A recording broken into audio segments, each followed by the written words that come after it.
عمران خان پر اعتماد کیوں؟ شاید ہی سال 2012 کے بعد ایسا کوئی دن گزرا ہو کہ عمران خان مین اسٹریم میڈیا پر نظر نہ آیا ہو، اور کوئی ایسا وقت نہیں گزرا جب وہ کسی تنازع کا شکار نہ ہو۔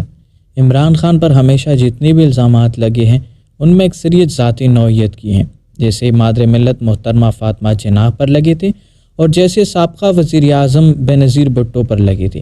اس کی سب سے بڑی وجہ شاید ان کی پروفیشنل لائف میں کوئی بڑی خامی کا نہ ہونا ہے جس سے ان کے مخالفین کھیل کر ان کو زج کر سکے۔ عمران خان کی ذات سے لاکھ اختلاف ہی صحیح، مگر جو شہرت ان کو کرکٹ کھیلتے ہوئے ملی اور جو آج تک برقرار ہیں، شاید ہی اتنی شہرت آج تک کسی پاکستانی کے حصے میں آئی ہو۔ عمران خان کی سیاسی سفر میں بہت ساری خامیاں ہو سکتی ہیں، انہوں نے الیکشن سے پہلے بہت ساری باتیں کیے تھے اور بہت سارے وعدے، مگر شاید ہی اس نے ان میں سے ایک کو بھی پورا کر دکھایا ہو، لیکن پھر بھی لوگ ان پر اعتماد کرتے ہیں اور لوگ ان کی ہر بات کا اعتبار کرتے ہیں۔ ایسی کیا وجہ ہو سکتی ہے کہ ملک کی ساری سیاسی جماعتیں حکومت میں ہیں اور عمران خان اپوزیشن میں، لیکن پھر بھی ان سے حکومت نہیں سنبھالا جا رہا اور عمران خان ہر موڑ پر انہیں ٹف ٹائم دیے کھڑا ہوتا ہے؟ میرے خیال سے اس کی 3 بڑی وجوہات ہو سکتے ہیں، جن میں سب سے بڑی وجہ عمران خان کی پرکشش شخصیت اور کمال کی فنی خطابت ہے۔ کسی بھی سیاسی لیڈر کی ایک بڑی خوبی ہوتی ہے کہ وہ اپنی خطابت اور پرکشش شخصیت سے لوگوں کو اپنے ساتھ جوڑے رکھتا ہے، اور عمران خان کو اس فن میں انتہا کی مہارت حاصل ہے۔ وہ عوام کی نفسیات سے اچھے سے واقف ہیں کہ ان کو کیسے اپنے ساتھ لے کر چلنا ہے۔ سال 1996 کو جب اس نے اپنی پارٹی کی بنیاد رکھی تو اسے ٹھیک سے بات کرنا بھی نہیں آتا تھا، لیکن آج وہ گھنٹوں تقریر کرتا ہے اور لوگ اسے اتنی ہی ذوق سے سنتا ہے جتنی وہ لمبی تقریر کرتا ہے۔ عمران خان کی کامیابی کی دوسری بڑی وجہ ان کی نکمّے مخالفین ہے۔ عمران خان اس لحاظ سے بہت خوش قسمت ہے کہ خدا نے انہیں ایسے مخالفین دیے ہیں جو عمران خان کے لیے کسی مصیبت کو کڑی کرنے کی بجائے الٹا انہیں موقع بموقع اپنے کرتوت کی وجہ سے فائدہ پہنچا رہے ہیں۔ جس بدترین دور سے پاکستان ان سیاستدانوں کے ہوتے ہوئے گزرا ہے، اس کے بعد سے لوگ عمران خان کو ایک مسیحا اور فرشتے سے کم سمجھنے پر تیار ہی نہیں،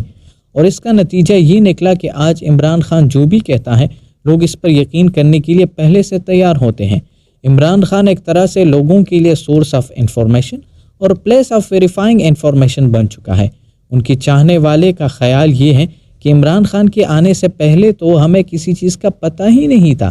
یہ تو عمران خان نے ہم پر آ کر احسان کر دیا اور اس اندھیر نگری میں شمع روشن کیا۔ عمران خان کی کامیابی کی تیسری بڑی وجہ الیکٹرانک اور سوشل میڈیا پر مضبوط گرفت ہے، خصوصاً سوشل میڈیا پر۔ سوشل میڈیا پر ایسے ہزاروں اکاؤنٹس موجود ہیں جو عمران خان کے خلاف ہر بیان کو جھوٹ ثابت کرنے میں دیر نہیں لگاتے۔ اس کے ساتھ ہی جس شخص کی طرف سے عمران خان پر الزام لگتا ہے، یہ لوگ اس شخص پر ذاتی حملے کرنا شروع کرتے ہیں۔ کوئی بھی شخص، خواہ وہ سیاستدان ہو یا کوئی صحافی، یہ لوگ کسی کا بھی لحاظ کیے بغیر ان پر حملے کرنا شروع کرتے ہیں، اور اس کی تازہ مثال شاہ زیب خان زادہ ہے۔ جب شاہ زیب خان زادہ نے توشہ خانہ کی گھڑی کے خریدار کو سامنے لایا تو اس کی ذاتی زندگی پر ایسے تابڑ توڑ حملے کیے گئے کہ شاہ زیب کو اگلی دفعہ کے لیے محتاط کیا گیا، اور اسی طرح بہت سارے لوگ اپنے عزت بچانے کی خاطر عمران خان سے پنگا نہیں لیتے۔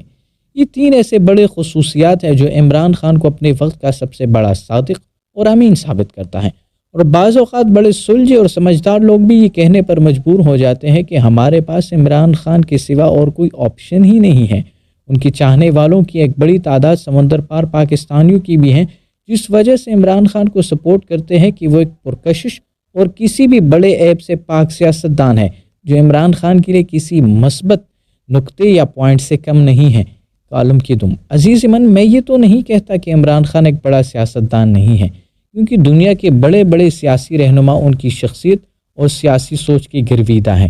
لیکن جس طرح ان کے کارکنان ان کو سپورٹ کرتے ہیں وہ واقعی میں باعث حیرت ہیں کہ وہ جس طرح سے عمران خان کی بات کی تشریح کرتے ہیں اور ان کے خلاف ہر الزام کو جھوٹا ثابت کرتے ہیں، وہ کسی بھی ڈکٹیٹر سے کم نہیں۔ ایسا ہم اکثر امریت میں دیکھتے ہیں۔ جمہوری حکومتوں میں اپنے لیڈران سے پوچھا جاتا ہے، نہ کہ ان کی طرف سے وضاحتیں دی جاتی ہیں۔